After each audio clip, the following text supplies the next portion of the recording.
I've been bout my papyrus since I've been in it. Put me in a debate, you know I'm gon' win it. If I scream black power, don't get timid. If I say black city, I'm talking about Kemetic. If I say black city, I'm talking about Kemetic. Primary research and we done pushed it to the limits. All you dudes finished. The king counting cattle up with brother Reggie. When I'm in Oakland, smoking, bro, they love the Chevy.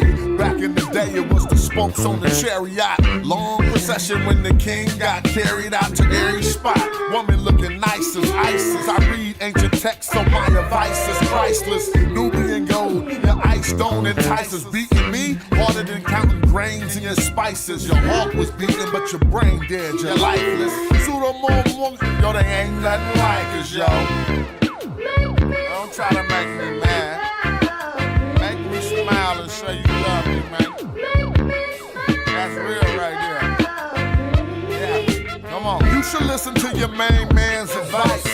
Do a YouTube and apologize like Dice. Or the back fade coming like the Antichrist. Egyptologists see me reading and said that I'm nice. I got a speller with your name on it. I'm like Sargon. You the type of dude wake up and your car gone. Told, cause of the money you owe. Before you stream, you should clean up that humble abode. Like I'm not in city for my woman in gold. I keep the pseudos running, people coming in droves. You catch me on a live stream with Pan-African James. When we building, call us by our African names. I'm for the children. And ain't nothing happened to change. We on that black hype, so we still packing them things for protection. Got connections, My complexion, pure black, that's the essence.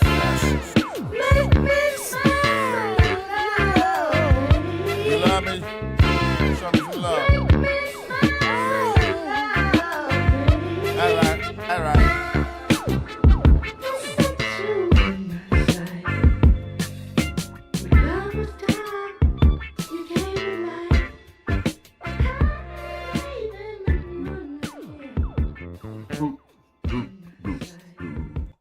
Let's go. Yeah, and I'ma work cause I ain't going out lazy, bruh. Thought he was conscious, but the homie just played me, bruh. The house of consciousness is going out crazy, bruh. They crazy, bruh. Alright, it's getting kinda dirty in these YouTube streets. The Amin Ra squad, God thinking you dudes weak. Islam or Judaism, where you learn what you dudes teach. The West African rappers slapping with that voodoo speech. All that sub-Saharan terror about a kufu feet. I'm like Norma, that agricultural farmer that grew you wheat for the storehouses. We feed the Hebrews and lead the people when we defeat the feeble. They wanna know polite rip me off, but Sonetta paid me my money though. That mean he 100. And I'ma work cause I ain't going out lazy, bruh.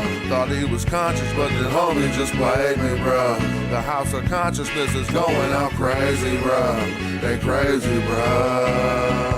Nubian with the Jews, I rock the pinky. I think Jesus got to save me. A doctor save me, a Dr. Inky. I cop the copper jewels on blue and red. I'm not the chakra doctor, y'all claim woke. But you in bed, you won't pop a chopper, you Grandmaster J. You just talking. Punks turn the other cheek and you will walk away. Y'all gon' have to pardon my Moorish. That's Taharka Bay. I'm on that black African power on my darkest day. And that's my brother Ankh stomping them other punks. We brought them gators to Italy, you loving the Moors. And now I'm teaching from my shrine like brother Jabari. Scoping the savannah cause I'm on another safari. Tasha K showed us Frank record. Young Pharaoh just losing his mind and y'all can't help him. I know one thing, you're a fool if you're still out here donating to Umar school. That shit through. And I'ma work cause I ain't going out lazy, bruh. Thought he was conscious, but the homie just played me, bruh. The house of consciousness is going out crazy, bruh. They crazy, bruh. Look. You showing your hidden colors like Tariq Nasheed. A bunch of pseudo information I don't think I need. Probably lying on the text, ask Divine or Zion Lax. Just get that microphone ready. With Metal Netta, I'm Stone Jetty. Or Ujahu, or Saw Imhotep. Y'all probably timid still on them Bobby Hemmett teachings. I'm in Gozy with the DNA. Cats corny and it's killing me too. You talk that black shit, but you look Arab like Gorilla Hebrew. You need therapy, they telling me just chillin', be cool. I'm a magi orchard, you a sad guy talking. And I'ma work cause I ain't going out lazy, bruh. Thought he was conscious, but the homie just played me, bruh. The house of consciousness is going out crazy, bruh. They crazy, bruh. What's up with the people today? We're gonna get up good for another good lesson today. Got some time on my hands. I was up on the late night, took me a nap. Went and got me some late night breakfast. Then woke up ready to study. This story, The Shipwrecked Sailor, you can find the text that I'm going to be using right here at St. Andrew's Text Corpus. And all of the translations are on there. We're not really about to truly trip off struggling through the translation. What we'll do is look at how the grammar's used, how they actually said, how these ancient Africans actually said things, and what they, what the thought train was in telling the story. So anybody could go to St. Andrew's Text Corpus and deal with the shipwrecked sailor. Now, this is a story that, so it's kind of like this. When we learn the glyphs, we kind of want to use the stories.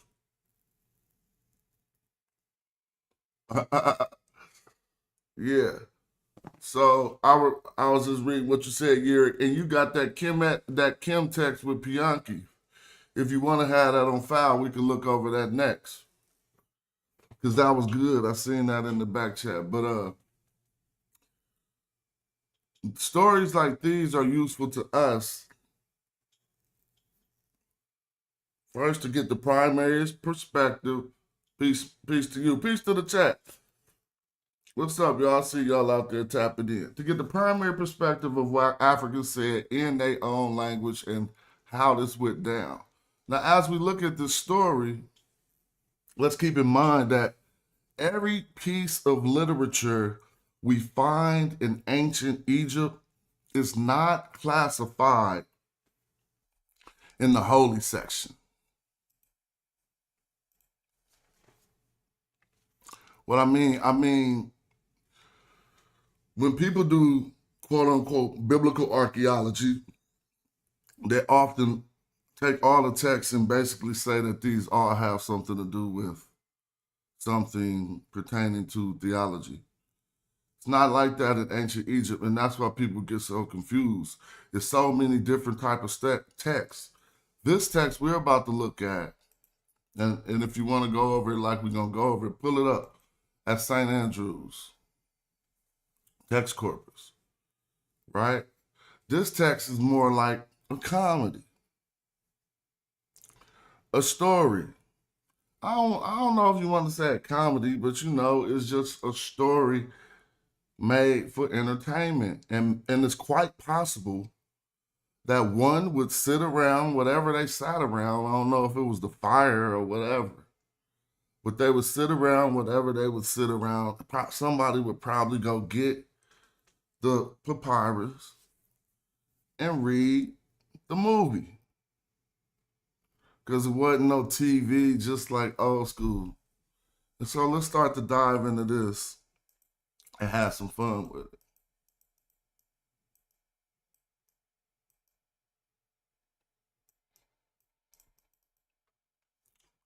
Right? And as we talk about these grammar parts of speech and everything, the story will progress. And we're going to trip up how this works. So all the training wheels is on the screen. Obviously, we got the translation, and even some German. Then they even broke down the orthography, or which signs do what. So this is really why it's good to use these type of text in order to learn the glyphs. But what we're going to add on top is something, well, really one of the main reasons why I wanted to go into probing the grammar a lot on this channel this year is for the overall question, research questions concerning Kemet, Kemu, and the likes, right? But even here, right here, we're going to see something illustrated as it says jed, right? Which is to speak or to say, just an infinitive verb. To speak, that's why they got says over here. But the word order in English and the word order in ancient Egyptian are kind of like inverted, so to speak. Like we saying the excellent follower says, what they said by follower, excellent,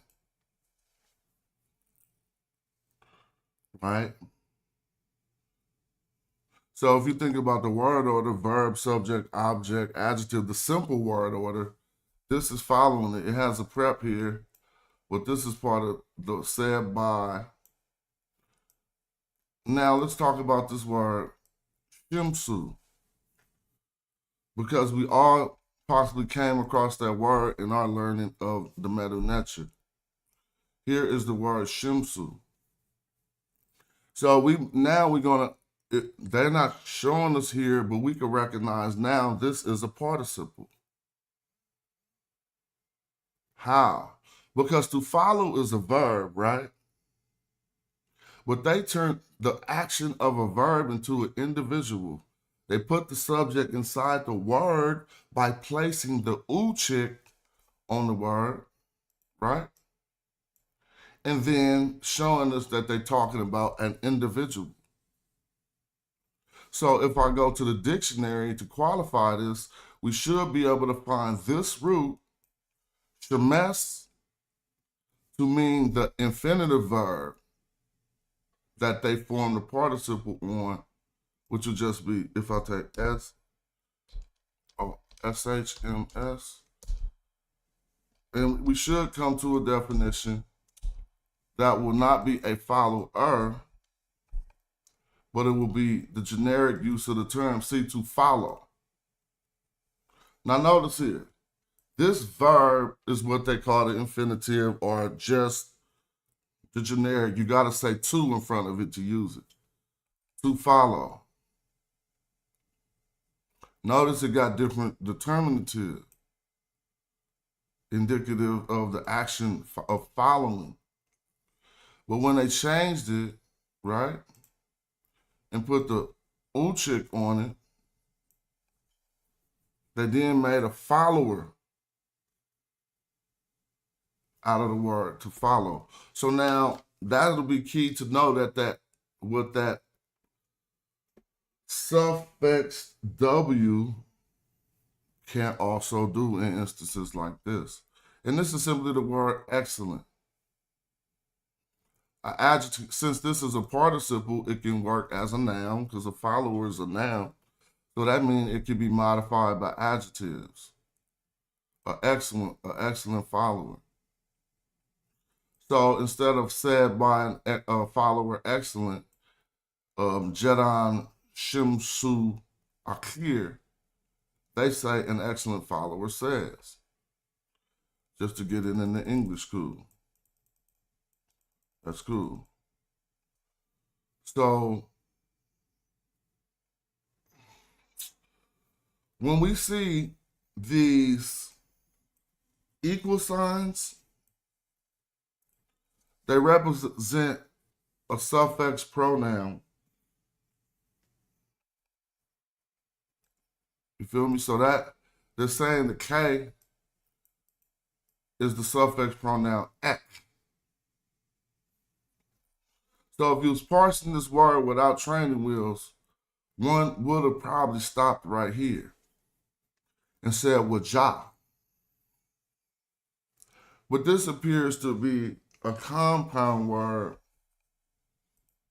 wajah ib. As you can see, this heart right here. Now, if we think about ancient Egyptian matters of the heart,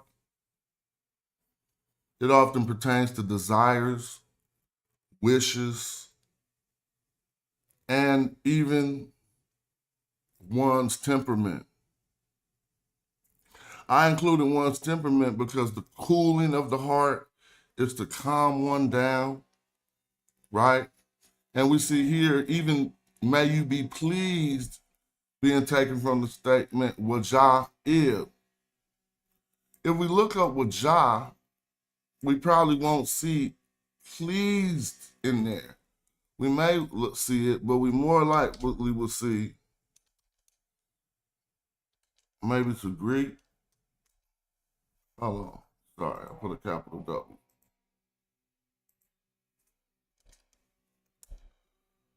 So now notice this says shemesh, the same word we was just analyzing. So now you can see the same word in a different context in the dictionary. It says shemesh, this is to follow, wajah.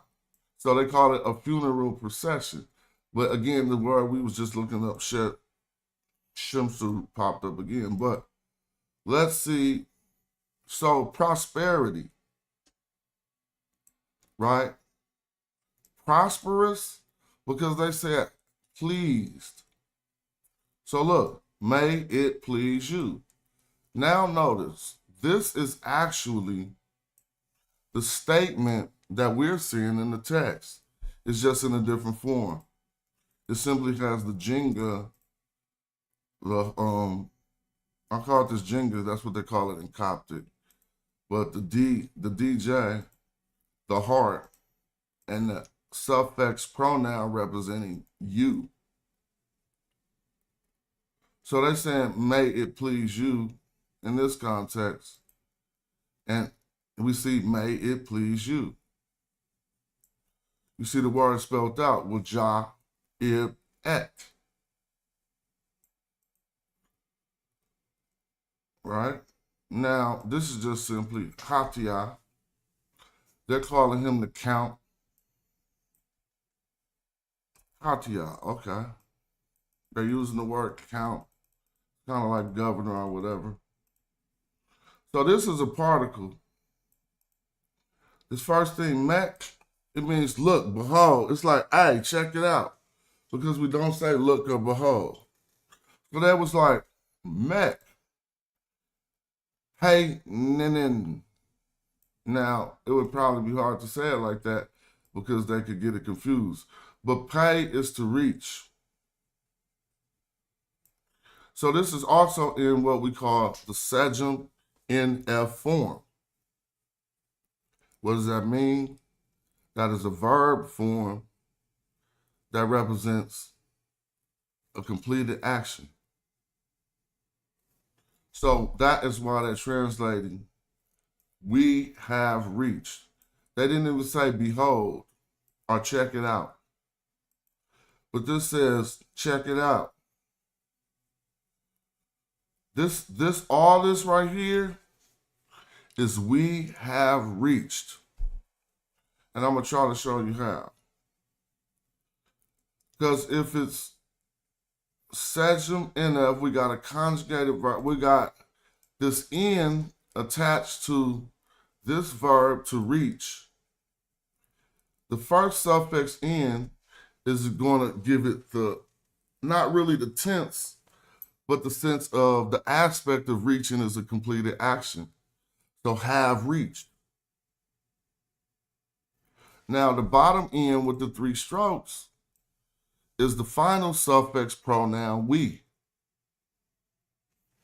So believe it or not, right in this square right here, we got we have reached. Now how would one know that? You're going to have to start. This is why I'm making it more important to make it more user-friendly for us to use these grammatical terms like Sejm NF. If you familiarize yourself with Sejm NF, you would have came across this. Because why?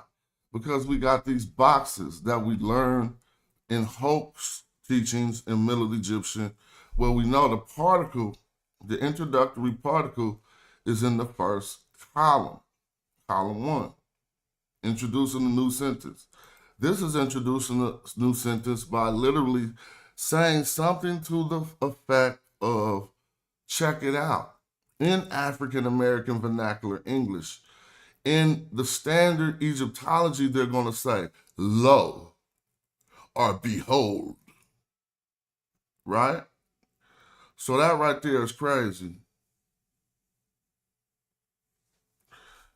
All right. Yeah. So let me see. So how this verb form or whatever is created is like this. Let me show you. And it could mean different things by the different forms we catch it in. If it was pay first, let's see if pay works. So that means the limits now, right? But I want to get it. And then they have some feet under it, huh? What was that? I know it ain't 845. What was them 2 feet? Okay, so pay. I'm going to look it in the dictionary.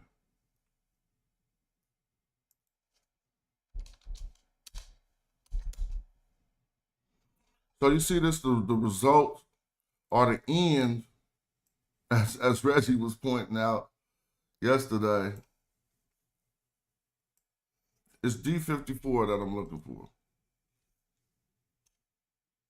over D54. If we look back at the text, it may appear like that. You see, pay over these feet, letting us know that it is a verb of movement to reach. But we got 2 ends after that and then 3 strokes. So now, let's talk about it. And this is how we're going to understand the subject in that form. This right here is the infinitive reach. In order to use infinitives in English, we got to say to in front of them. It's a verb form that's basically the base form. And in order to use it, you normally say to. So it's to reach. I mean, you know, this is the infinitive would be stated as to reach. Now, if they put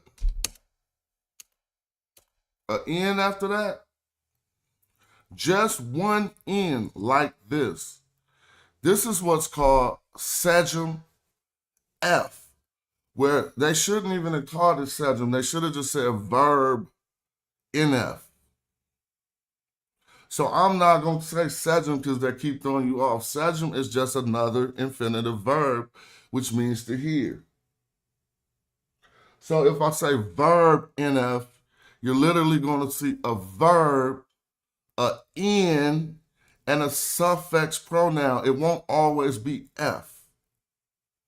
But F is it or he. So right now we notice what this is the infinitive to reach.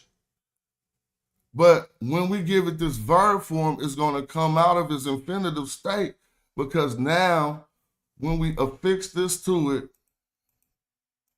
this is in this verb form is representative of completed action. So you can't say to reach no more. You have to say reached, because reached is finished. You're done reaching. You reached. But this also is going to represent has reached. Now, you could say, since this is a Sejm NF form that we're building, all we see right now is Sejm N, what they would say, or verb N, not verb F. So this is has reached, remember. And it is this that is given its complete action tense. So if I want to say he has reached, you suffix another you suffix a pronoun onto this N right here. It would be like that, but it probably would look like that. So now we all know if this suffix pronoun is he has reached. It is not he reaches. Because reaches, you don't want to see that as a complete finished action. You want to say reached, because reaches can still be ongoing.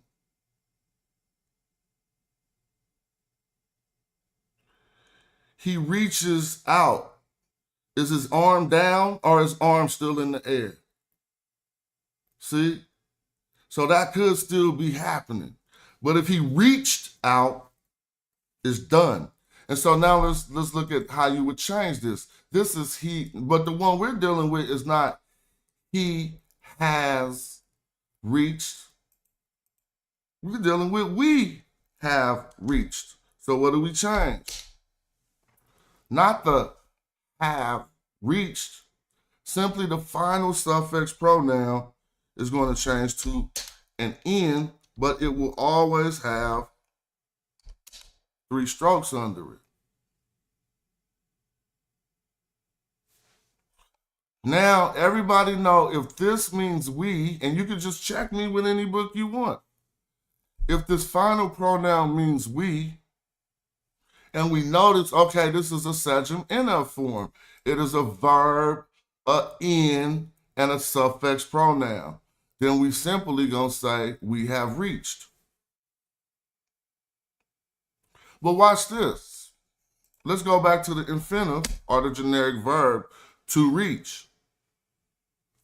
If I put an F here without the N, how are you going to say that? That's still the suffix pronoun he, but you can't say he to reach. You won't say he reached because this is not representative of a complete action.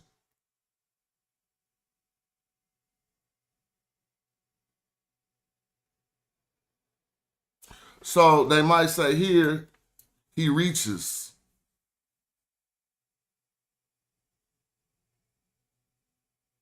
What if they reach? What if they, I don't even know how to say they reaches. You know, I'm trying to make reaching ongoing or not complete, incomplete. But what if we wanted to say it? So now this is where I'm confused because it's still active where he's doing the reaching. What if you say sejm 2, and this is where in my brain I'm still nailing this part down because this is a sejm. Now we can have other things after the verb. Yep, somebody just said he reaches. Yep. Now we want to say he is reaching is going to change because that is a gerund. So in order to get an ing, they would change the state of it. Now let's play with this a bit. But first we want to talk about how to gerund it, how to make it reaching. Well, if it's an infinitive, one of the ways to make it reaching is you might see a preposition in front of it, which would give us hair plus the infinitive. The preposition hair infinitive would mandate you say reaching. Because you're not going to say upon reach. See? So you're not going to say at reach. So this is what we call hair. This is hair on, at, or upon the preposition. And this is reach. This would mandate you say upon reaching. But there's another way to do it too. And we probably see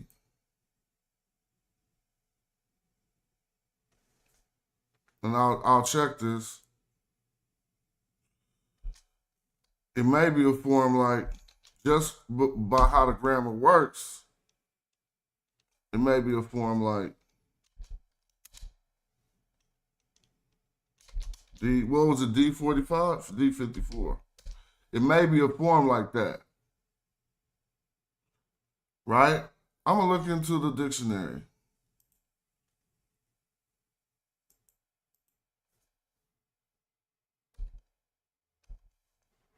See? But remember, it was reach at first. Now they put a T on it and they giving them ending at. But I don't want us. I want to see other versions. That's rectum because it's still your end. Ain't that kind of funny? But now maybe what I just tried to form possibly should be formed in another way. And it'll probably be a Y. Let me see. Because these different endings, and I'm gonna get back to the story. Because these different endings will give us different things. So let me put it with a Y. P-H-Y. That's not in there, P-H-T-Y. So now they're just switching the word to petty. And it's going to physical strength or power, not to be confused with the same word we was just analyzing. If we see petty, we're going to be at power. Oh, here we go. I told you. I knew this was going to happen. You see it with the T and the Y? So do y'all see it with the T and the Y? Here's the T and here's the Y. It is because this T and this Y is meaning some certain things. So they're still telling us it's a verb, but they're not, they just giving us reach, attain, finish, end by attacking. This would possibly be reaching. And you could say one who is reaching if you needed to out of this participle. But I'm gonna go back. And so we clearly want to look at the verb that's in the text. And now we can see how they say we have reached. Because they got this there that we just analyzed. So it's like, look, we have reached. Now what is this? Kenu. Now this is a word that we need to know for multiple reasons. It is because at one point it appears this was a name for what we know as Egypt. But if we analyze the term and the way it's used, we can see two things. First of all, the head of the cow is cut off, right? And the word, another definition for this word is the interior. The interior, you don't have to always think of a house and that's the mistake some of us make. Sometimes they're just referring to the inner portions of anything with kenu. As we see, they use the inner portions or the majority of a bovine animal with its head cut off. And then they show the inside of a house and we get kenu. Now, they translate home from this because kenu can either mean interior or residence. And if you're reading some of these texts, it would be crucial how you translate kenu, particularly in another story, the story of Sinuway, where he says he wants to return home to Kemetic. See? He returns to the kenu in Kemetic. Now, do he want to return home to the black land, or do he want to return to the interior at the black land? Because then we can extract two different things from that. If indeed they were saying to the interior, it may be an ode that whatever these inner portions were, like the city center or where people congregate, was his concept of Kemetic. But in this one, they say, we have reached home. One could translate this as we have reached the interior, and you would still not get in trouble in class. Because home and the interior look exactly the same. Now, it says the mall has been taken, the moored post has been driven. Now, let's see how they're coming out with that.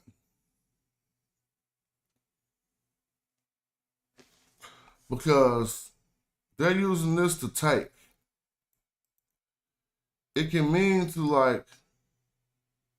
lead. I don't want to mess that up, but this is to take. Let me put it in the dictionary and show you this. It may be to take.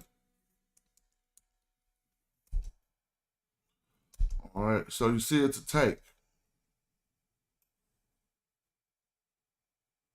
But if we keep going, we're going to see other uses of this term. See, to initiate, to grasp, to attain, to commence.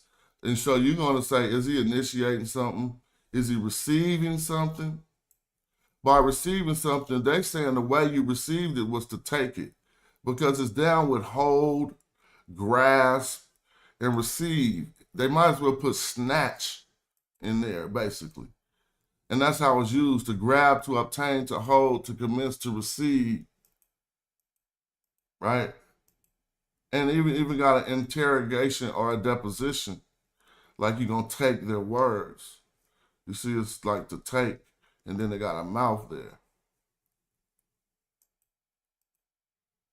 And so we can clearly see, here's another use of it. When you see the statue behind it, you read statue. So this is why we learn our determinatives. And this is when they're talking about catching fish or snaring a trap. So it's like to take something. So this is why they said the malls have been taken. But how did they get to that? And how did they get it in this form? How did they know the malls have been taken already and the malls aren't in the process of being taken while he's talking? Now this is really a good one, because there's not a lot of words in this one. So we're going to have to break it down. Keperu is, in this instance, is not the Keperu we would know. Trust me. And this is why I know. First, you don't see no word in the translation. You're going to line up the Keperu. So you just use the training wheels real quick. Keperu, changes, occurrences, form, anything like that. Now, what you notice here is you see a piece of wood, right? Under Keperu.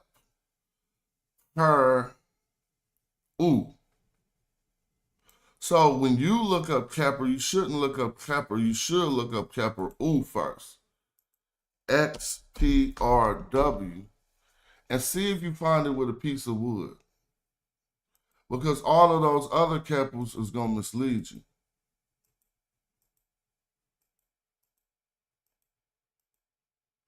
So again, these two become, those ain't going to be it.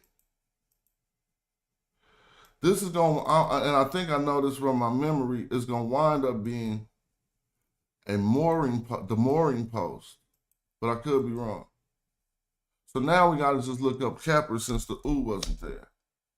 And we got to try to find it with the piece of wood. There's only 48 of them. Notice that the main we could use to occur, to happen, to come to pass, to come to being. So is he saying it occurred that somebody took? I just want to see what they got for them. Oh, well, I need to be fair to myself. Sometimes they don't put all of the words on the actual screen. So let me go back real quick and see if, yeah, see, there you go. See, this is still part of that, and I didn't have it on the screen. This also has wood in it. So this is going to be the mooring post, right? And so this must be the maul, because this is to strike. So they're using this word who to strike as to be driven in. So I do want to find this word for a maul right here. So let's just chill. I'm going to put maul. I actually don't even know what a maul is using it that way. And so the way they used it, we can't find it that way. So you got to keep searching Keper. It's only 48 of them till you find it with the piece of wood. Or if you want to look at the definitions, find it with something pertaining to the water or boats or something. And if y'all want to put it up in the chat, if you already got it, do that because it'll save us some time.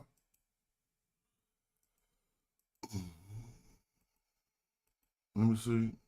A maul is like a hammer, you said?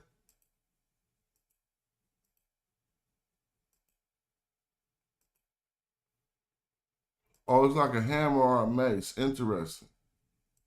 Well, when trying to actually look up everything, I didn't even see Kepper with the wood.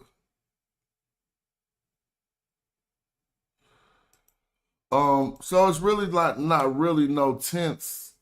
Tense is implied in ancient Egyptian. Uh, it's the aspect of the action that we get to recognize the tense. So it ain't really like if you want to address tense directly, we talk about first tense and second tense, but not necessarily past tense and present tense or future tense. Those are all they come out of the aspects of the use of the term. So I never found Kepper with that piece of wood, and so I'm not going to trip and hold us up on that. It's just something that we could come back to. So now I'm gonna just say something else. I'm going off of their transliteration already, and I'm kind of questioning. So I could go. I could try poo cat. But whatever, the marlin post has been taken, the mooring post has been driven in. Who is to hit or to strike? And so they're using that for driving in. And this is going to be our mooring post. If we want to put Emmy, let's see what that do in the dictionary. Minty. And they use the J, but I'm going to use an I because this dictionary use a different mooring post. See? So that's our mooring post. So what happened now? They drove in the mooring post. All right, so next I'm going to pull it up without the English and we can start getting it in. But right now we see Hatet, and you really see Hatetu. So we're going to talk about this. Hold on, my daughter called it real quick. Just a second.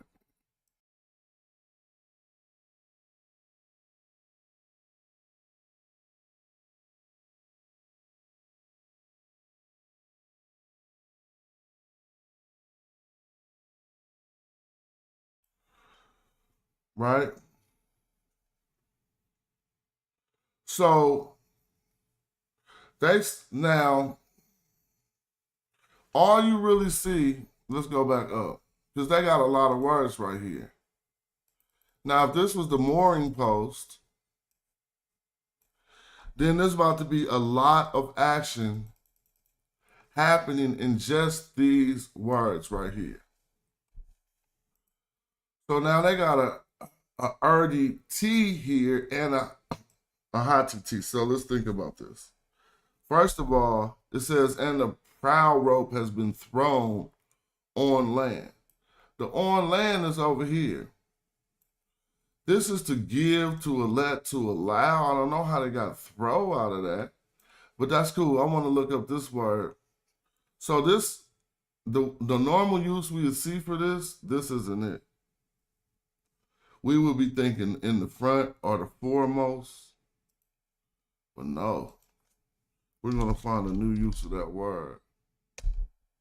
Shout out to anybody watching too. I appreciate y'all. And, you know, the support is always welcome. Here we go. They got, that's for a local prince. That ain't the one we're looking for. See, this is what we're looking for. A bow, the bow warp is a part of a ship. But let's keep going and see. So, it must be the front of the ship. Because the hati is the front. But since this is concerning a ship, yeah, it's the front of the ship. And we see another way to say it. So, and the prow rope has been thrown. Now, if they know this to be a prow rope, So let's talk about this. Hold on 1 second.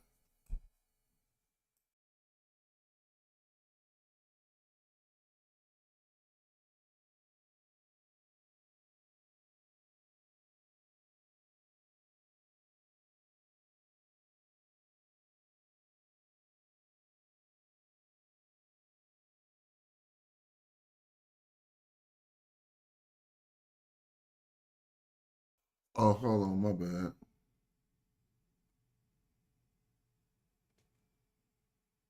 Let's do something.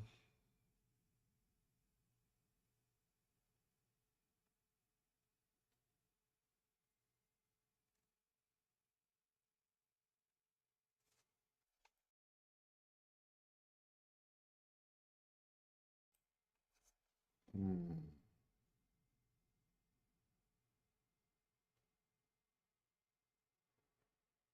Oh, my bad. I was I called and had to handle something.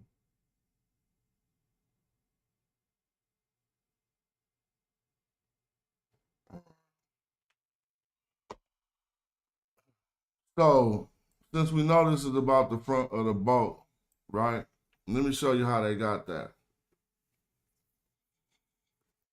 So, now, if the front of the boat is what? Let's look at it again. The bow, but what is a warp? Because they could be talking about a rope. So maybe it's already saying a rope, but they saying a warp. So I'm about to check that out real quick. Okay, so they're saying it's the part of the boat. But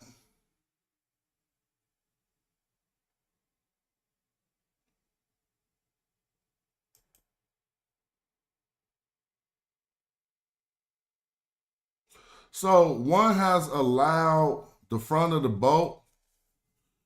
I'm just saying, this really just said one has allowed that. I don't want to have to do this every time. One has allowed that which is the front of the boat, I'm telling you, to land on land. One has placed. This literally says one who placed, here we go again, that which is the front of the boat on land. Now, why am I saying that? Because they saying all these whole sentences with these three statements. So this is now, you see it got an uchik on it. It let us know it can't be it's not a person, it's that the front of the boat. That's why they're saying the rope has been thrown, the prow rope. They might be getting, they might, let me make sure the same thing ain't happening. Yep, nope, it ain't. So yeah, they are saying, this just merely says one has allowed that which is the front of the boat. I'm saying that. And you ask me, why am I saying that? Because it's not an individual with this ooh, right? We do see some gemination. And this ooh is basically saying that front of the boat. So one has allowed. So arti means to give. Arti has a T on it. So it's probably like one who gives, one who lets, one who allows. It's like one has allowed the front of the boat on land. And if they want to take it and say the prowling rope has been thrown on land, they know more than me. But I got the same thing. One has allowed the front of the boat on land. Now we ain't gonna show, we're gonna do it a little better. We're not gonna show the training wheels. We're gonna start to do it more advanced. Now this is another RD. So let me show you. You see this R in this hand? It is exactly, see this RD right here? It's this R in this hand, but this is a T. So this is one who allows. But the other one don't got a T on it down here. You're just going to see the R in the hand. And we're going to say D, not Ra, because we know this hand is short for to give. And to give is D. That's why they got D right here. RDT. So if, I don't want to show that. If this is a RD and it's in this front position like this, after on land, something is about to be given again. Let's see something. So, so they're going to give Hikenu beer. That got to be beer. So now one is given. So this is not give. This is going to say one is given. One is allowed. Now, how can I put one on to give without seeing it in a participle form?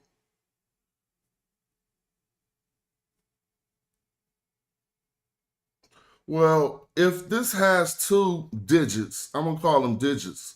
Some call them radicals. You could get confused calling them consonants. So if this term has two digits, right, it will be called, it's your second, but, okay. So that would still be no, that's a D, that's not an A. Okay. And a D ain't weak. Okay, yeah. So this is D, not Ra. So that means in D, this will be a second strong because the second radical is strong. Now, if I went into the book and showed the rule for second strongs when the second radical or the second digit is strong, I don't want to say letter and I don't want to say consonant. We're just looking at something that is there. When it's strong, then I think you also can participleize it without, make it a participle without adding a U or something. But that's in lesson 10. Hold on. I ain't going to go back there. I want to keep reading the story. And this book I'm referring to is Hulk. Next time I'm gonna start from the beginning of the Meta Nature, and we're gonna start with J.P. Allen. When we finish J.P. Allen, I'm gonna start over again. We'll do Gardner, and by the end of that, it's gonna be like, okay, I know, you're gonna feel like you know. And so I want to just show what we're talking about here. It's gonna show the way that some of these verb classes act. See, we can see it right here. So for strong verbs with all consonants, hold on, let me make sure I ain't tripping. It's to give, so we are dealing with a verb, right? Now on a strong verb with all of the consonants, they talking about a triliteral. Basically, a strong verb is going to have all its consonants, even if it's an imperfect active participle. You won't see an indication of change. You just got to try it like that. And you're going to know when to try it like that because it ain't enough words to make the sentence. See? So if I go back to the story we analyzing, everybody can see that in this sentence right here above, there are not enough ancient Egyptian words to line up with all these English words. So some portions of the and, the, has been, all of those, some of those is found intrinsic, was really like some of these being found intrinsically in the road, particularly one has allowed, even though they didn't put that there. They say the rope has been thrown. They let the front of the boat upon land. We could argue that with anybody. We looked it up, but let's keep going. Someone can show me, yeah, that is a rope, and that'll be fine. So this is I'm saying one. Oh, we got to keep looking to see if second strongs, what they do. Now, this is a third weak. The third digit or the third radical, the third consonant, for lack of better terms, is weak.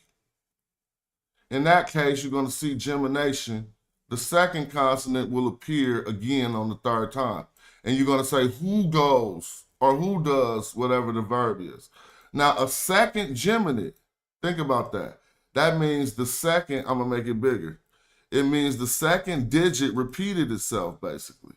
Watch this. Here go, see, in this word, henu, the second digit, this N repeated itself, and there's another N right here. It geminated, so we're going to get ers, the ones who caused a brawl, are brawlers. So when we see a second geminate, right, and we know that it is a participle, then we already know to put the ers. Or what is that what we're dealing with? We're not dealing with a second geminate. Let's go back and look and see what we're dealing with. We're dealing with one where the second digit is strong. So that's all we're gonna look for. And then we'll get back to the story. Right? And so honestly, here it go right here. So this is what I want y'all to trip off. Notice, he has erdi. This is the actual term we're scrutinizing in our text. He has it as a second geminate, right? But it doesn't say with gemination. It says without R. So somebody was asking me, I think it was you, Shazmu, asked me why would the R fall off when it changes its state? Well, let me scroll down some. Erdi means to give, to let, or allow, right? But look what happens. The R fell off and the second consonant geminated. So now we got Didi. So if erdi, and this is what we analyze in the text, let me show you. Look, it's right here. Except the hand don't got the biscuit in it, so you might miss it. So if erdi is the infinitive, that's the generic, that's the most base form of it. In order to use it, you got to say to in front of it. So it's to give. But we notice don't say to give beer, God's beer. To give the nature's beer, dua and praise. So that don't say that right. It's going to say one is allowed. So we know this is a participle. I don't know if it's going to say that, but from our grammar and from what we learn, we can pretty much be sure it's going to say that. Because we don't see this, right? We don't, in our instance, we don't see gemination on erdi. We see it in its base form. If we seen gemination, we would say, who gives? Remember that. Or who puts, who places, who causes, who allows. But what we're scrutinizing is, what about it in its base form? What we'll learn is, and I don't know if he's going to show it here, I may have to continue down. What we'll learn is the base form could have an invisible W or Y on it that you only would write out in transliteration that they might vocalize that will still turn it into an entity or something, right? All right, so let's get back into the story. Now, if this does says one is allowed, and I'm thinking I'm gonna go with that, and I'm thinking this is beer, hakinu, and I know this is the nature. So is it is beer? What is beer? A noun, correct? So this is taking your verb case, verb, subject, object, verb, but now they got one is allowed, beer, noun, but you got nature here. So now you got what could be what we call, it could be a bound construct where the second noun, you call it the second, we're going to say AB. The first noun, beer, if that is beer, right, is right directly, nothing separates it from nature. So if this be the case, we entertain it as if B always owns A. So if you want to call nature God, which is not good to do, you say God's beard. Now, there's another way to entertain that. That's entertaining it as a no. That's not an A to B. No, that'll just be A B with no separation. How they would call it was a bound construct, and nothing probably should interfere in between it. Well, that's not a bound construct. Just say a direct genitive. Genitive means possession. So whenever we see two nouns together, it could be an instance of a direct genitive. But let's entertain it in other ways. Beer and divine praise. See, because when you got two nouns, now I should open up J.P. Allen again. I just had it open up, and I would like to read that part from his book about apposition. Is it still open? Well, I can just open it up right now, and trust me, we'll be able to see this. J.P. Allen. I just had it open right now. So now I'm going from Hope to J.P. Allen, and they teaching the same things but in different ways. So what I want to look at, I'm going to look up a word right here that I want us to entertain. It's called apposition. Apposition, right? Now check this out. Why he only got this one time in here? Well, then I'm going to put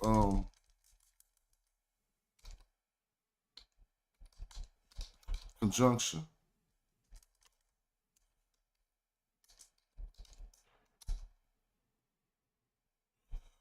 All right, maybe it's going to take us there now.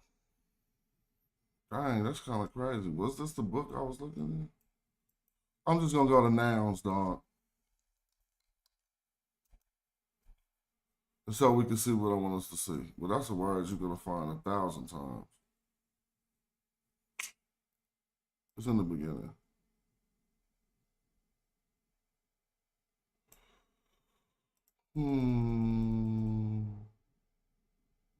I'm taking this off. I just want to go zoom through the book. J.P. Allen do be all over the place.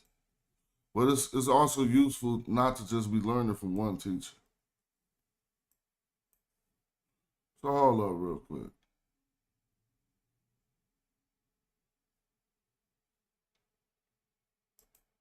Oh.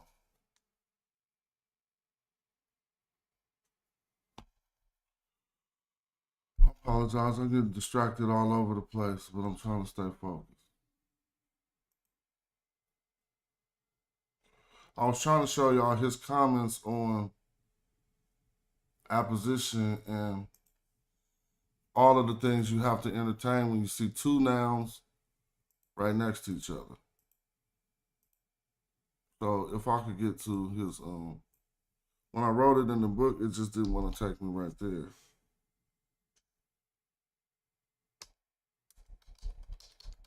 I'm going to say direct, G-E-N-I-T-I, direct genitive. All right, there we go. So this is what, now, see, the reason why I came here is because when you got two nouns together, I should have put noun phrases. It'll form what we know as a noun phrase, right?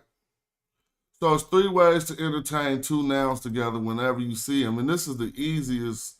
Remembering this just make it so easy, right? So the first thing we're going to entertain is apposition. The word apposition means simply side by side. Nouns that are said to be in apposition when both are used together to refer to the same thing. An English example is our friend, the dog, or the dog, man's best friend. He should have said that. The dog, man's best friend. Both of those nouns respond, they both refer back to the same thing. In many cases of apposition, one of the nouns is one of the nouns is general and the other is a proper noun. Queen Anne. Those are two nouns. So that's apposition. The Pharaoh, Ramses II. Apposition. God the Father. Apposition. Two nouns next to each other referring to the same entity. As in English, two Egyptian nouns can be in apposition. Zaek Heru, or Heru, your son, Horus. Now notice, the first noun had a suffix pronoun on it. So that lets us know that this ain't what it's called necessarily a bound construct where nothing should be able to come between the two nouns. It is just a direct genitive where a noun is owned most always are governed by the B noun. See, look. Well, this one is apposition, so we're not talking about that next. In apposition, they represent the same thing. In connection, we're going to be able to talk about coordination, conjunction, and disjunction. So that's just going to be the difference between and or. Think about it. Conjunction is going, or they call it coordination, is going to give us and, because you're trying to conjunct the two nouns together. Disjunction, you want them separate. So you say or. Feel me? If you say John or Paul, then you only going to take one of the two. You're going to take John or you're going to take Paul. But if I say John and Paul, you can take them both. Like if I would say, who getting in the car? John and Paul? Then you say, yeah, then John and Paul will both get in the car. If I say who getting in the car, John or Paul, you're going to decide between the two, and there goes that disjunction. You're going to disconnect from one of them nouns with that or. I hope I didn't explain that in the worst way. But yeah, so now we're thinking about connection, but the three aspects of connection is conjunction, coordination, or what they call conjunction or coordination, and disjunction, I should have said, two aspects. In English, two nouns can be connected in a phrase by the word and, as in salt and pepper, Jack and Jill. They can also be linked by words or, as in coffee or tea. In these kinds of phrases known as conjunction or coordination with and disjunction with or. The two nouns do not refer to the same thing. And so you can read all of this, but that's the gist of it. And then I'm going to take you to the last one, is possession, which is the one we see probably encounter the most. And this is where the second noun normally governs over the first noun. So noun phrases can also indicate that one noun belongs to the other. In English, we can express this relationship in two ways: by making the first noun possessive, the girl's toy, the girl's mother, or by putting the word of between the two nouns. The toys of the girl, the mother of the girls. Egyptian also had two ways of expressing a relationship of possession between two nouns. Now, this is the direct genitive. And I don't want this to be confused with the bound construct like I did earlier. So let's just talk about the direct genitive, direct ownership. The direct genitive is similar to the English possessive construct. In Egyptian, however, the possessor noun is always second, and there is no change in either noun, at least none is visible in writing. The direct genitive is expressed just by juxtaposing two nouns, putting one after other, with the possessor noun second. All right? Such noun phrases can usually be translated by the English possessive construct, though sometimes the translation with of sounds better. Here are some examples of a direct genitive. So we're going to see two nouns together where the second noun is governing over the first one, or sometimes even owns the first one. Possesses with the possessor noun second. So if you see za, now za is the tomb and is the door. So if the door belongs to the second noun, so it's the tomb's door, not the door's tomb. We always, but I'm going to show you this in the Metal Netter, and that's why I like getting out his book, because he want to show us in the transliteration. But now we got a wife, Kemetic, and a wab, a priest. We got two nouns together. So you're going to go through all of them. Is this the wife and the priest? Is this the wife or the priest? Right? Is this the priest's wife? Well, this is the priest's wife. But how you going to know that? A lot of the times when you have a direct genitive, it will be the context of what you read to let you know how two nouns go together. And so if we go back to the text, but first I want to show the indirect genitive. It is two nouns with the same type of possession, but they just simply separated by a nisbut preposition. It's not normally going to be just an in. It'll probably be ni or nu, which means belonging to. But it can still be in just to say So we got sa, ni, z. The son of a man. Sa is the first noun. Son of a man is always belonging to the second noun. So let's get back to the story.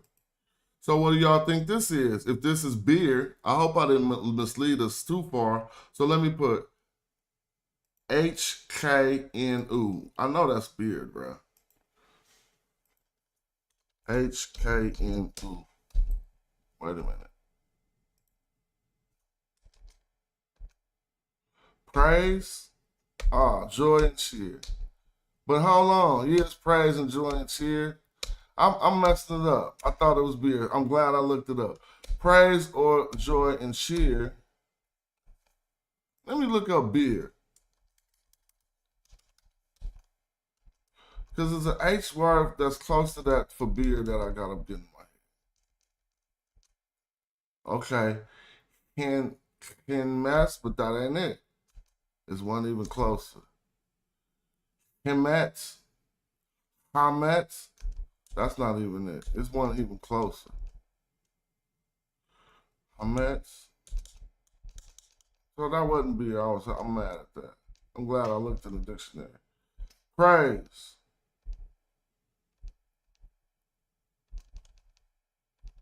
What's this HK word that I'm looking for beer, y'all? Come on now, you know it. It's close to over here. Anybody know it? HK, I thought it was HKNT. Oh, I told y'all. See, I might still be right. Because look at the word. H, so this is, now let's go back and look. You see a HQNT, and they say a HNQT. Henket is beer. So don't throw me off like that when I'm studying. Now let's go look at this. They spelled it with a different K. This will be Kenu. So this is praise. But at least it was there, y'all seen that. Sure, I'll be hating that. So now this is praise of the nature, and then they got more praises. So now it's just one is allowed, or one is given praise, and see now, because if this praise, now that we know that this might be and, which would be conjunction.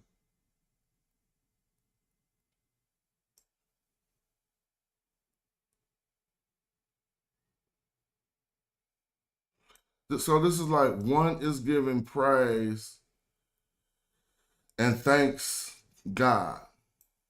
I hate to say it. Praise is given and the God is thanked.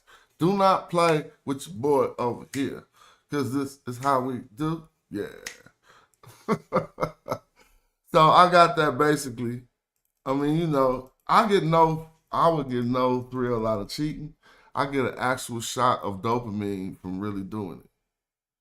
So what y'all see right here. So what happened? We still following the story. He put the boat on land, then praise was given and God was thanked. Now, people, I seen our elder talking about how bad it is to translate the nature as God. And his presentation was short, but I would like to talk to our elder because I do understand what he's saying, but I don't necessarily always agree. And then he said something like, God wasn't even created yet. That's a trick. That's a trick statement. Yeah, that German philosophy of God wasn't created yet. But I could take every aspect of God, like, and show you that in any nature, besides anger and jealousy and all the stupid stuff. I can show you when humans prayed to this aspect and wanted a desired result in the physical world. So you don't have to call it God. If it's outside of something that you can touch, if it's intangible and you can't see it, and you pray into it and you want a result in real life, don't hit me with the trick'emship.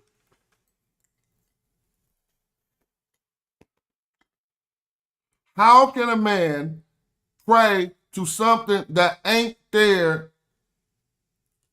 that is positive, good, and holy to him, and you saying that wasn't that same kind? Cut it out. I ain't nope. And I don't even care. I'm just keeping it a buck. I need to see more of the presentation. We do meta. Show me where it say that the nature is an aspect.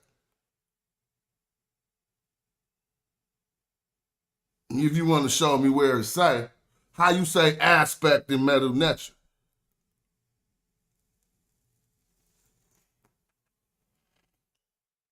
And I'm not making no argument for that, but so what? That concept of theology in that regard was created by Europeans. Think about what we be saying because we don't like Christianity or something. Kind of crazy, but it's one of our master teachers. And so my question would be, where does it say that the nature is an aspect?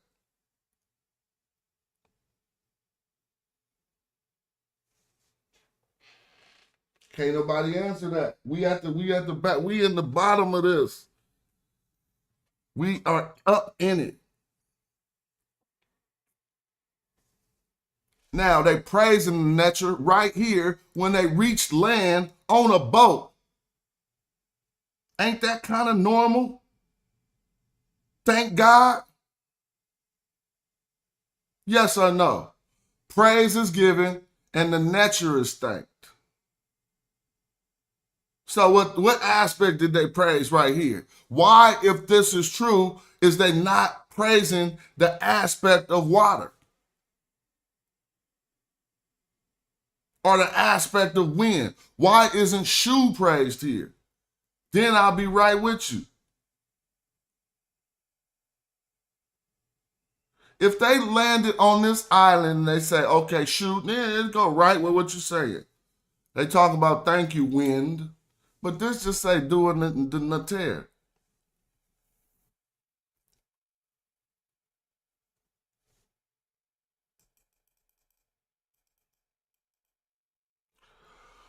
Sanib hair had pets.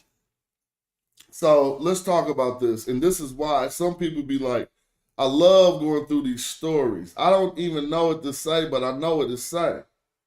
Sa is a man. Neb, if Neb is after the man, is an adjective for the man, meaning all.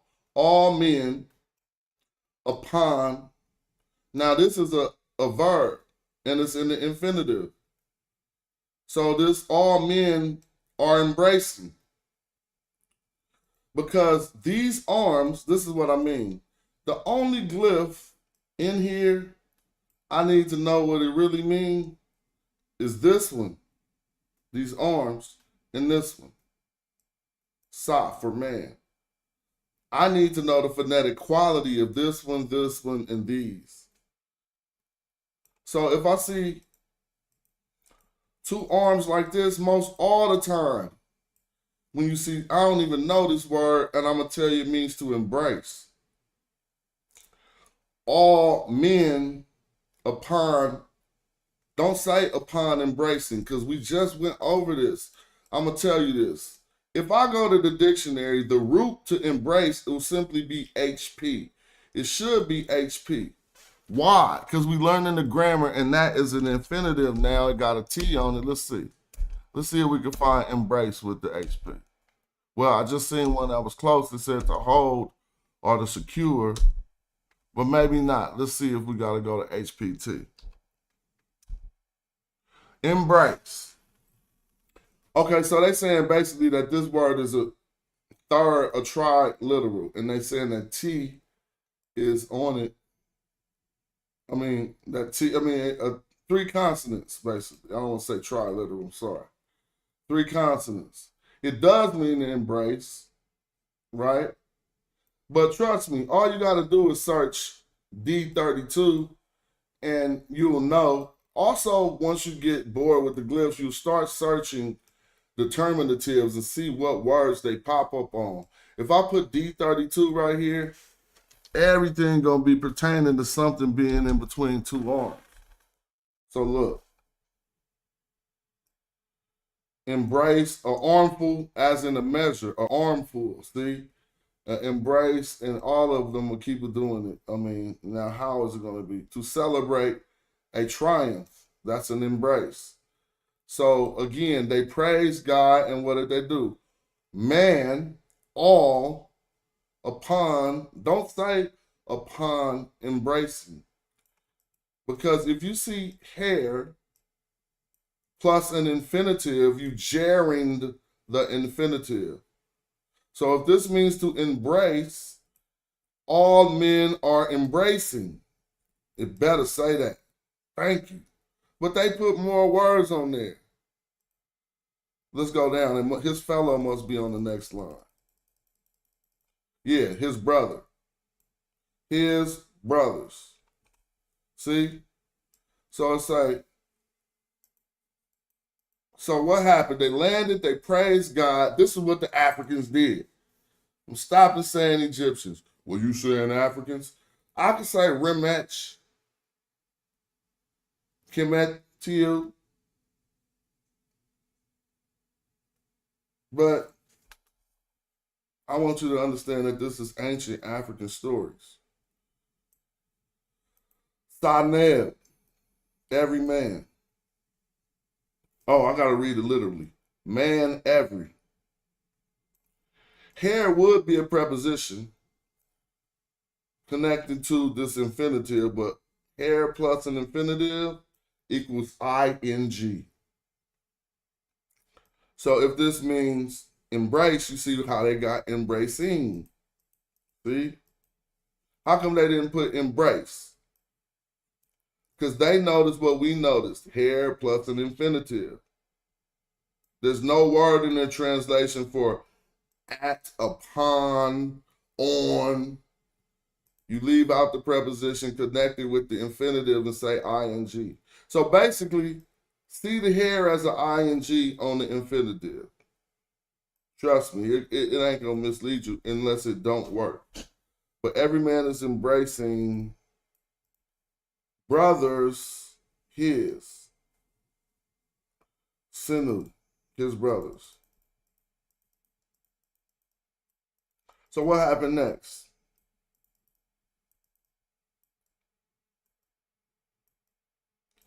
Now imagine doing this without the training wheels. That's when it get fun. What happened to the text? It ain't gonna pop up the next page. Okay. Let me make it small. Might need to refresh it.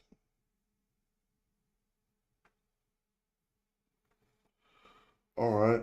Every man is embracing his fellow. So what happens next? His brother. Mm. They trying to catch you slipping. What's this right here?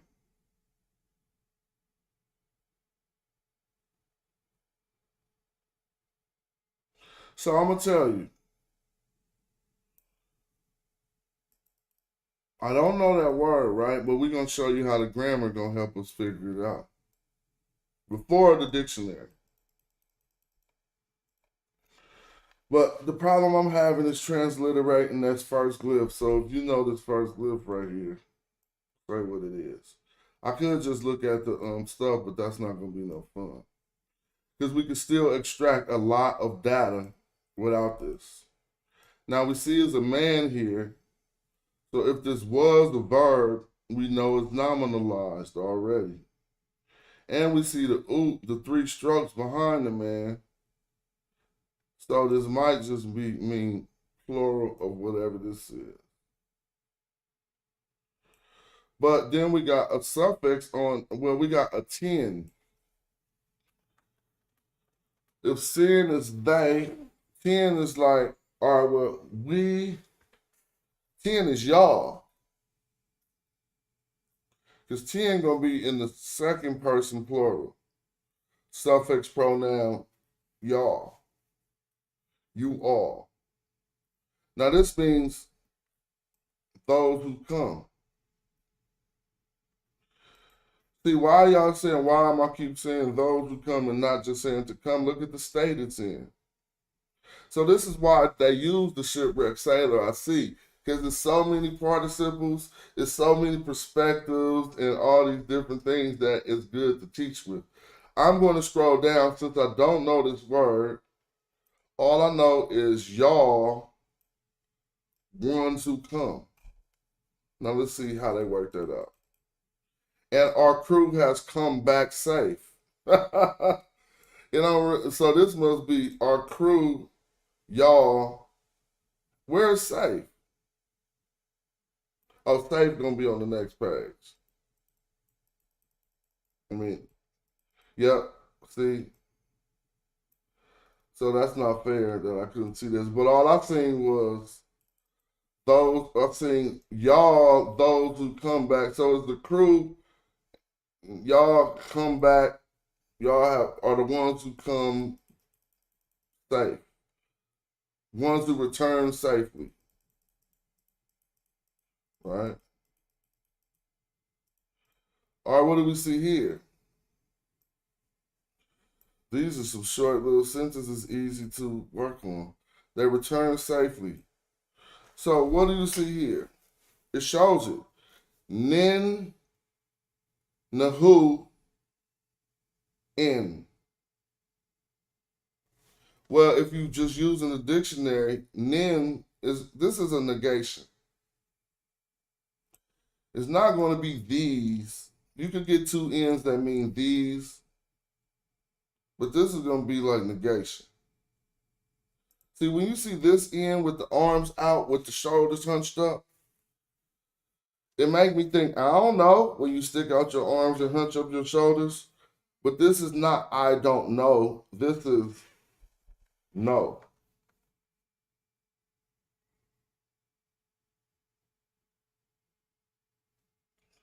Let me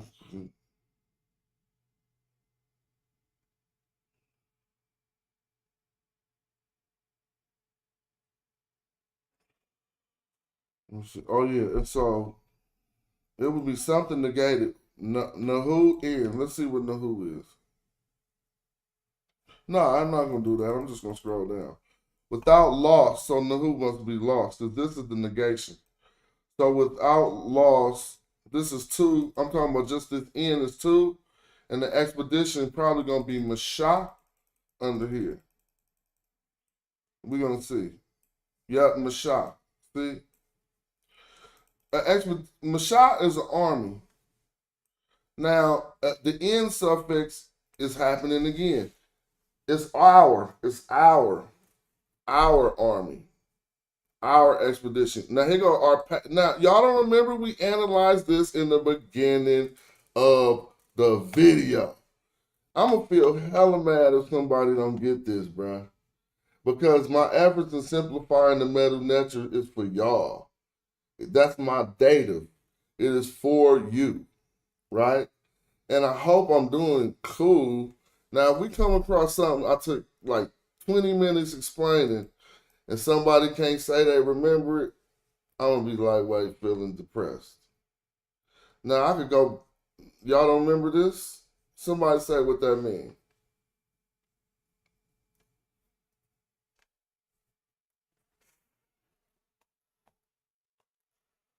I'm waiting for the chat, anybody in the chat. If not, I'm gonna do the whole lesson on this Sejm NF form again. I know. That's a memory game I'm playing. So I don't expect no one to actually memorize that. You don't remember? Yeah, but you right, Shaz move, but say it right. I mean, you saying they. You just messed it up. It would have said pay in sin. And it got the N on there. You can't just put we reached, but no, we have reached. The N with the three strokes is we. That's us, we, and our.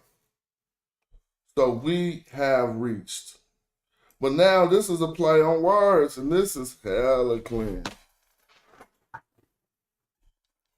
See, this the same word in a different state.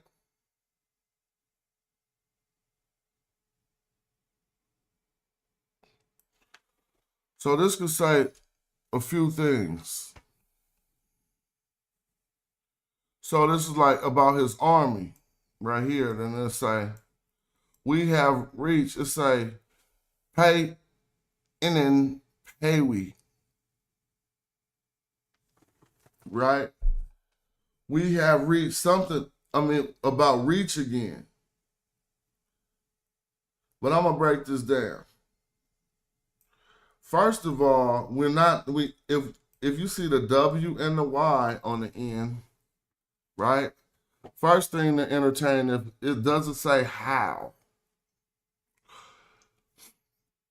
You can say how reach. How reach. That don't make no sense. So we know this W with a Y, it looks like a J is representative of this Y right here. We know what these is doing.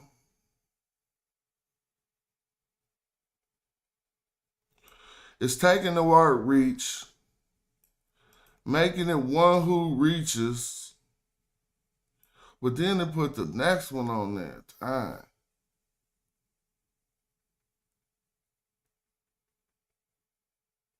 So we have reached, I'm going to say, we have reached that which one reaches. The end. I'm stupid. I ain't stupid. So look, this is the end. I just forgot. You got to switch it to we have reached the end, basically. I said we have reached what one has reached. So I didn't see that. This is just saying the end right here. So now let me see, how am I supposed to see that?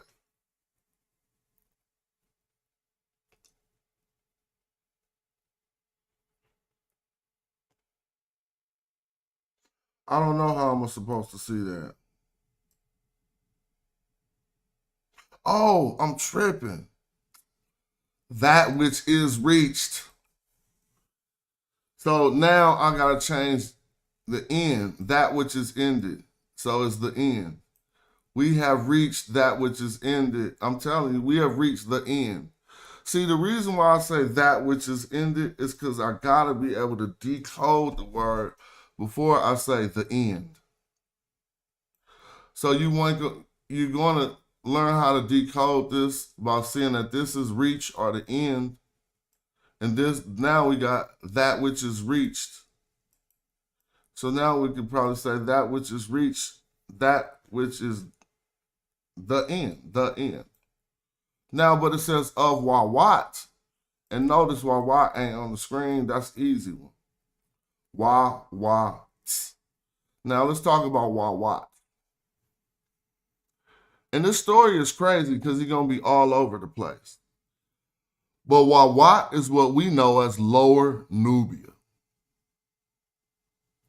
So I'm sorry, but even when we start to do the text, we start to see, even in this fairy tale story, so to speak, we start to see how the upstream southern direction was integral to all maritime seafarer concerning these ancient Africans. They was trying to get down south. Now let me ask you a question. Is Wawat below the first cataract?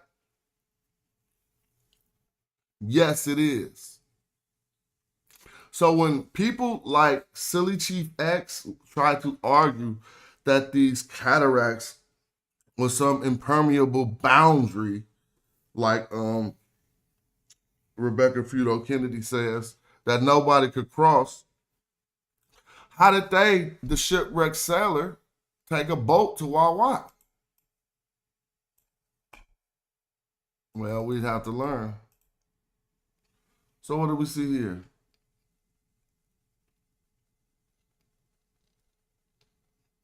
Now, what you'll notice here is you're going to start to be able to notice verb forms. Dang, I messed up. So look, this sin right here, let's see what is it doing. Is it on? It ain't after the Wawat. So it's at the beginning of this next phrase, which is really different. So now you're going to figure out the word. You see? It's a verb. It's a verb. It's related to motion. It ain't feet. It's in the first position, and we see two ends and them three strokes again. What is that indicative of? What form do that indicate that we got? Sajum in F. Verb in F. Except we see verb in N. So no matter what this verb means, we know it is we have, because we know it's a completed action. So whatever they did right here, now let's look at the wordplay. Well, this is making me thinking that this is its own word right here. Because we got sin right here, moot. So then we could have sin, whatever this word is, and that's your Sejum NF. Now let me see. No, I was right the first time. Okay? Sin in. Sin moot. So I probably wouldn't have got this because I don't know the place big I. But this is to pass by. They say and passed. But if you want to read what they say we got by while what?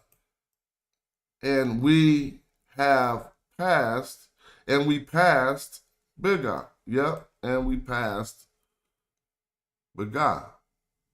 Or Shin Met. So Biga got to be down by Wawet, deeper into what they call Nubia. Think about that. So what's going to happen? Anybody want to read here? Please, somebody. This is so simple. Dang, I should have been doing these stories a long time ago. Look, well, this ain't as simple as you think, but it is simple. It's starting out with our particle, Met. Met can start sentence. It's like, hey, yo, so look, I'm telling you, man, I ain't going to ever fall off on that. Because it means behold, okay? So behold, the ancient Egyptians was walking around talking about, behold, lo. They translate this as lo and behold. I'm not with that. I put it in the African American and vernacular English, and I say, hey, look, check it out. So now this is a ref. This doesn't say look to him. You know why it doesn't say that? Because you can't have two suffix pronouns. You can't have a F and then an N. This is us, we, our. And this would be him, his, he. So we know it don't say look to him. It says look with respect to us coming. Look with respect to us coming. If it don't say that, I'm Boosie. What? All right. Look with respect to us coming. Now we have come back. All right. Look with respect to us returning. I should have said returning. But now you see minds do match what they saying, and they left the mech out. Anybody who read Metal Nature know mech means behold. So notice they didn't say to you. They did say ref. This is with respect to, or, you know, so it says, check it out, with respect to us returning. So what do they get now? They could get now from ref. I'm telling you. You could get now from ref too, instead of with respect to. I'm going to show you in the dictionary.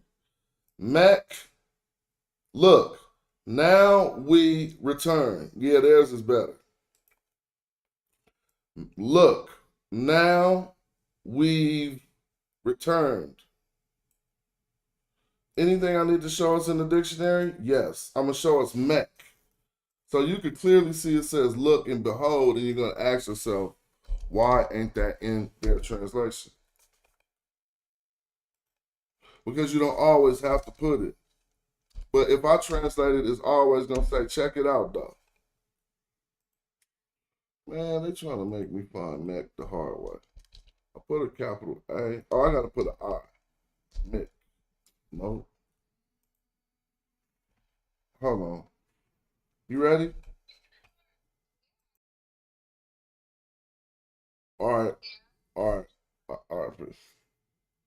All right, come on. We're going to see if y'all was feeling the show. Because y'all know how it go. I'll be seeing some shows. I don't want to say what they say. I ain't doing that. I just be like, look, if y'all enjoyed the show, let me know. Maybe you can put up a contribution. Join the channel. Do what you can. I'm going to come right back. I just got to go pick up my daughter. And I ain't got nothing else to do but study. But, I mean, you know, it's worth if it's worth your time and if you feel like it's something cool, y'all can feel free to hit Smash Rockwell at the Cash App. If you watch all the shows, I give out the most information and get the less support, bro. I'm just going to come on the screen and say that. I ain't going to cry about that shit. But I'll be like, what about, I'll be watching shows like, what about how I'm disseminating and giving out these jewels make people just look, absorb that shit, and think I don't really need nothing for it. So again, I don't like going down that route because it starts sounding a certain way.